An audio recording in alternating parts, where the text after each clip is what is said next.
ఓం శ్రీ గురుభ్యో నమ. వాగర్ధావ సంప్రోక్తో వాగర్ధ ప్రతిపత్తే జగతో పితరో వందే పార్వతీ పరమేశ్వరో.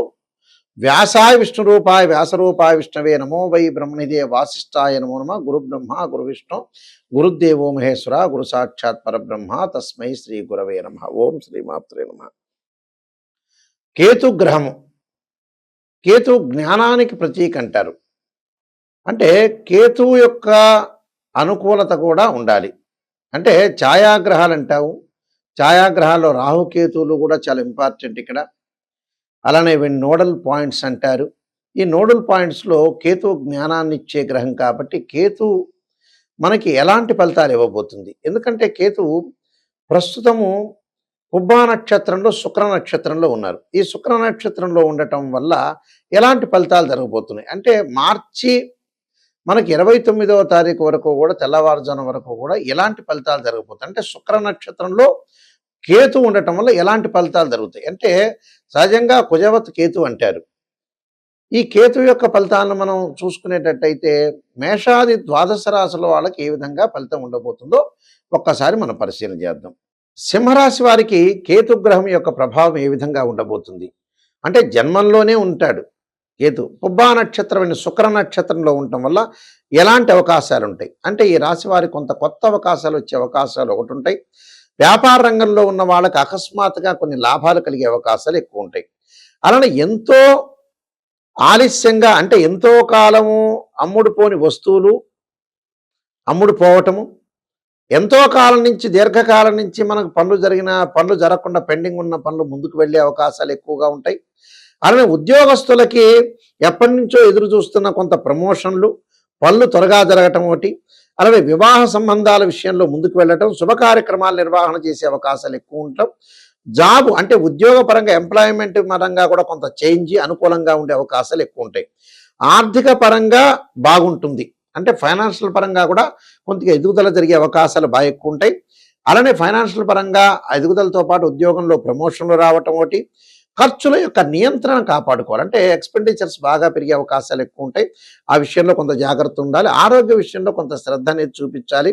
అలానే కుటుంబ సభ్యుల మధ్యలో ఆనందం ఉంటుంది, ఇంటి వాతావరణం కూడా బాగుంటుంది, సంతోషకరంగా గడిపే అవకాశాలు కూడా బాగా ఎక్కువ ఉంటాయి అంటే హ్యాపీగా ఉండే అవకాశాలు ఎక్కువ ఉంటాయి. అయితే ప్రమాదాల విషయంలో కొంత జాగ్రత్తగా ఉండండి. అంటే ప్రమాదాలు ఎలాంటి ప్రమాదాలు జరగకుండా జాగ్రత్తగా ఉండటం ఇంపార్టెంట్. అంటే ప్రమాదాలు అంటే ఏమిటి? వాహన ప్రమాదాలు జరగకుండా చూసుకోవాలి, యాక్సిడెంట్ జరగకుండా చూసుకోవాలి, అనవసరమైన ఇబ్బందులు అనవసరమైన విషయాల్లో కొద్దిగా జాగ్రత్తగా ఉండటం చాలా ఇంపార్టెంట్. అంటే ఇవన్నీ కూడా కొంత జాగ్రత్తగా ఉండాలి. కొన్ని సానుకూలంగా కొన్ని మార్పులు జరిగే అవకాశాలు ఉంటాయి కానీ వాహన ప్రమాదాలు జరగకుండా చూసుకోండి. ఇవన్నీ కూడా గోచార రీత్యా తిప్పబడే ఫలితాలు అంటారు.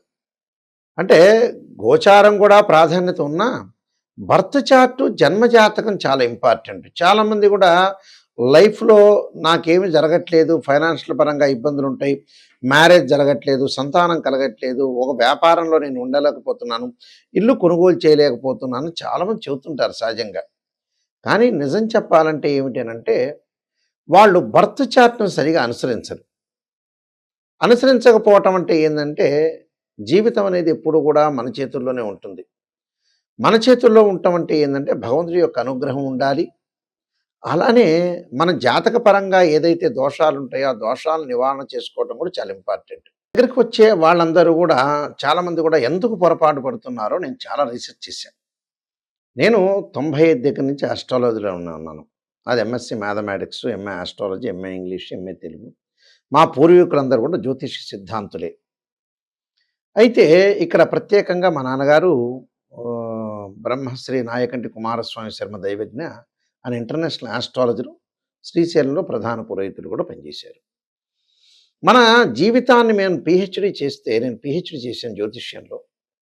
అంటే ఆస్ట్రాలజీ పరంగా ఎందుకు ప్రజలు ఇలా అవుతున్నారని ముందుకు వెళ్ళాను. అంటే ఆస్ట్రాలజీ అంతా కూడా మనం చూసుకునేటట్టయితే ఎందుకు జరుగుతుంది అంటే స్వయంకృత అపరాధం.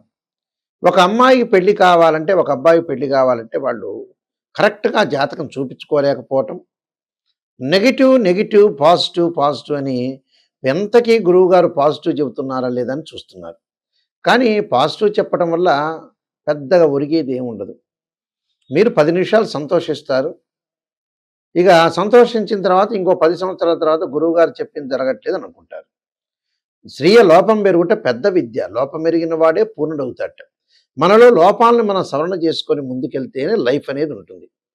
ఒక జాతకాన్ని చూపించుకునే ముందు మన జాతకంలో దోషం నా వివాహం కావట్లేదు, సంతానం కలగట్లేదు అనంటే జాతకంలో 100% దోషం ఉన్నట్టే గుర్తుపెట్టుకోండి.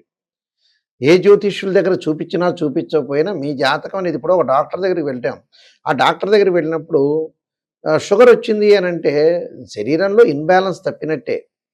బీపీ వచ్చిందంటే బ్లడ్‌లో తేడా వచ్చినట్టే. అలానే జాతకంలో వివాహం కాలేదు, సంతానం కలగట్లేదు అనంటే జాతకపరంగా దోషం ఉన్నట్టే.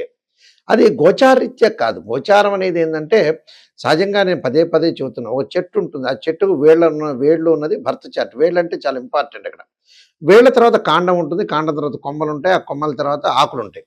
ఆకులు ఎలా ఉంటాయి? వింటర్ సీజన్‌లో రెయిన్ సీజన్‌లో వస్తాయి. వింటర్ సీజన్‌లో అలానే ఉంటాయి. సమ్మర్ సీజన్‌లో కింద పడిపోతాయి. అదే గోచారం అంటారు. గోచారం ఇంపార్టెంట్ కాదు. ఎప్పుడు కూడా birth chart, name, date of birth, time, place of birth తీసుకొని D16 చార్ట్స్ అంటే 16 లగ్న కుండల్ని మనం చూస్తేనే జాతకం తెలుస్తుంది. ఎలా పడితే అలా జాతకం తెలియదు. మ్యాథమెటికల్ క్యాలిక్యులేషన్ కూడా చాలా ఇంపార్టెంట్. ఎప్పుడు కూడా జీవితంలో మనిషి బాగుపడకపోవడానికి కారణం ఏంటంటే ఫస్ట్ స్వయంకృతాపరాధం. నిజమే గురువుగారు చెప్పారు జాతకపరంగా నాకు ఇన్ని సంవత్సరాలైంది పెళ్లి కాలేదు, నాకు ఇన్ని సంవత్సరాలైంది సంతానం కలగలేదు, ఇన్ని సంవత్సరాలైంది నేను డెవలప్మెంట్ చెందలేదు అంటే జాతకపరంగా మీరు పర్ఫెక్ట్‌గా రెమెడీస్ చేసుకోవాలి. కొన్ని జాతకాల్లో చిన్న చిన్న రెమెడీస్ ఉంటాయి. కొన్ని కొన్ని జాతకాల్లో పెద్ద పెద్ద రెమెడీస్ ఉంటాయి. ఆ రెమెడీస్ కొంతమంది చేయకుండా ఎంతో ఖర్చవుతుంది. 40,000 అవుతుంది, 30,000 అవుతుంది, 50,000 అవుతుందని ఖర్చుకు వెనకాడిన వ్యక్తులే ఫెయిల్ అయిపోతున్నారిక్కడ. అలా అని ఖర్చు చేయట్లేదు ఆ మనిషి. రూ. 50,000, రూ. 60,000 సెల్ ఫోన్ కొంటున్నాడు, ఎంజాయ్‌మెంట్ చేస్తున్నాడు, అన్ని రకాలు చేస్తున్నాడు. అంటే జీవితానికి మనకు కావాల్సింది ఏదైతే ఉంటుందో దాన్ని డబ్బు ఖర్చు పెట్టాలి. పొద్దుగులు డబ్బులు ఖర్చు పెట్టడం కాదు. మేము ఎగ్జాంపుల్ చాలామంది చూస్తుంటాం. హైదరాబాద్ నుంచి ఒక అబ్బాయి విశాఖపట్నంలో ఉంటాడు. దానికి ఖర్చు అవుతుందని కొంతమంది వెనకాడే వాళ్ళు ఉంటారు. కానీ మంచి ఎక్కడైతే ఉంటుందో డబ్బు పెట్టి కొనుక్కోవాలి. చెడుని డబ్బు పెట్టి వదిలేయాలి. అలాంటివి మన వాళ్ళకి చేత కావట్లే. చాలామందికి కూడా మేము రీసెర్చ్ చేస్తే ఎందుకు లైఫ్‌లో వీళ్ళు పొరపాటు పడుతున్నారు? నిజంగా ఎందుకు? అసలు ఎందుకు వీళ్ళని బాగు చేయాలి అనే ఒక నేను ఆలోచన చేస్తుంటాను. అంటే మా ఫాదర్ గాని, మేము గాని గతంలో డిస్కషన్ చేసేవాళ్ళు. ఎందుకు డెవలప్‌మెంట్ కాలేకపోతున్నారంటే నిజంగా జాతకపరంగా కొంతమంది ఏం చేస్తారంటే మొండిగా ఉండటం. ఒక వృత్తి ప్రొఫెషన్‌లో ఆస్ట్రాలజీ పరంగా వెళ్ళాలంటే అలా చేయలేకపోవటం. ఏదో వాళ్ళకిష్టం వచ్చిన వృత్తి చేయటం. ఇష్టం వచ్చినట్టుగా రాజకీయంలోకి ఇప్పుడు ఎలక్షన్స్ వస్తున్నాయి. ఎలక్షన్స్‌లో వద్దు అనంటే రాజకీయంలో పోటీ చేయటం, డబ్బులు పోగొట్టుకోవటం. కొంతమంది బాబు ఈ ఇల్లు కొనుక్కోండి, మీ దగ్గర డబ్బులున్నాయి, ఇల్లు కొనుక్కోండి అని చెబితే కొంతమంది కొనుక్కోలేకపోవటం. ఎందుకంటే సలహాలు అనేది చాలా ఇంపార్టెంట్ ఇక్కడ లైఫ్‌లో.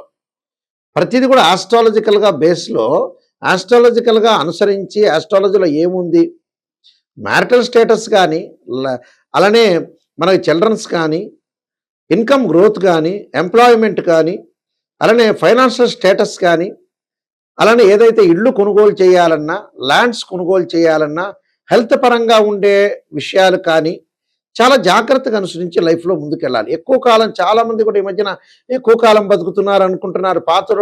పాత వాళ్ళంతా 80, 85, 90 అలా బతికారు కానీ లైఫ్ అనేది ఎలా ఉంటుందంటే 50 ఏళ్ళు, 55 ఏళ్ళు కాంగానే ఆ లైఫ్‌లో అతను ఆరోగ్యపరంగా ఇబ్బందులు రావటం, బీపీ రావటం, షుగర్ రావటం చూడండి. ప్రతి 10 మందిలో ఎక్కువ మంది షుగర్ ఉంటుంది. చాలామంది ఇంట్లో షుగర్ లేకపోయినా ఒంట్లో షుగర్ గ్యారంటీగా ఉంటుంది.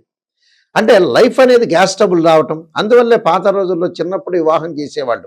24, 25కే చేస్తే ఖచ్చితంగా తండ్రికి 78 ఏళ్ళు వచ్చేటప్పుడు 53 ఏళ్ల కొడుకుండేవాడు. అవన్నీ అనుసరించాలి కొన్ని విషయాలు.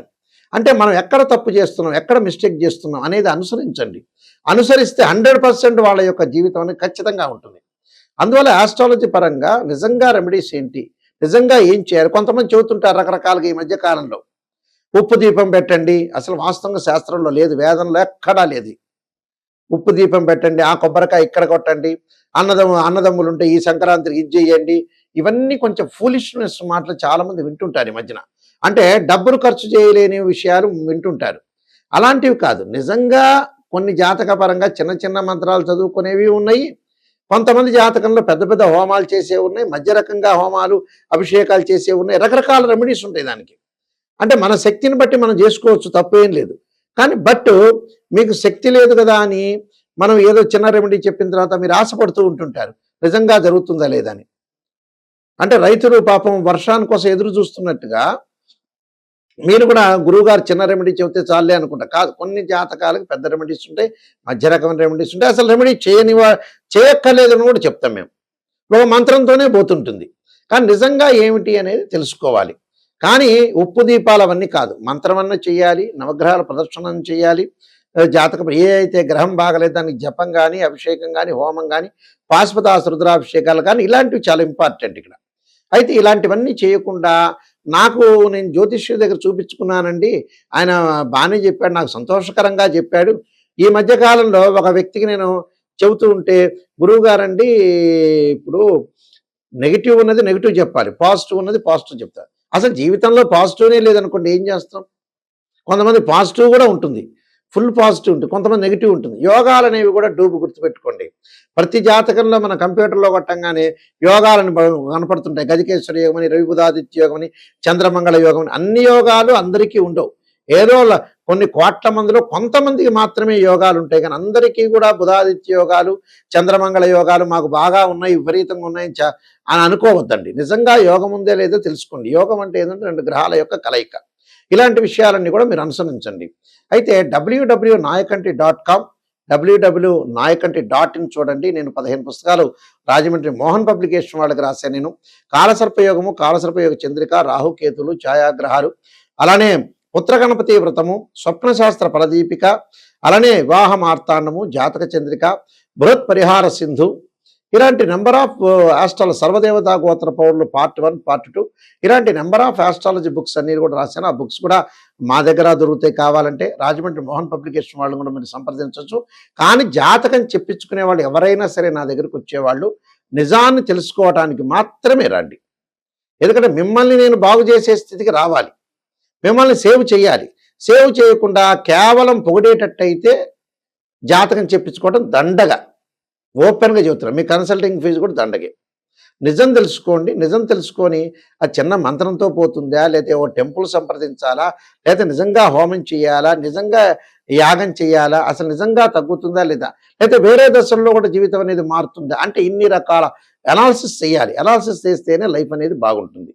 అందువల్ల నిజాన్ని తెలుసుకుని, నిజం అనేది నిప్పు లాంటిది. సత్యం ఎప్పుడూ కూడా సత్యంగానే ఉంటుంది. అసత్యం ఎప్పుడైనా 10 ఏళ్ల తర్వాత అయినా బయటపడేది. ఈరోజు కాదు, రేపు కాదు, ఎల్లుండి కాదు, ఖచ్చితంగా బయటపడుతుంది. కాబట్టి మీ అందరికీ కూడా తప్పకుండా మంచి జరగాలని, శ్రీ పరమేశ్వరుడి యొక్క కరుణాకటాక్షం ఉండాలని ఆశిస్తూ సర్వే జనా సుఖినో భవంతు.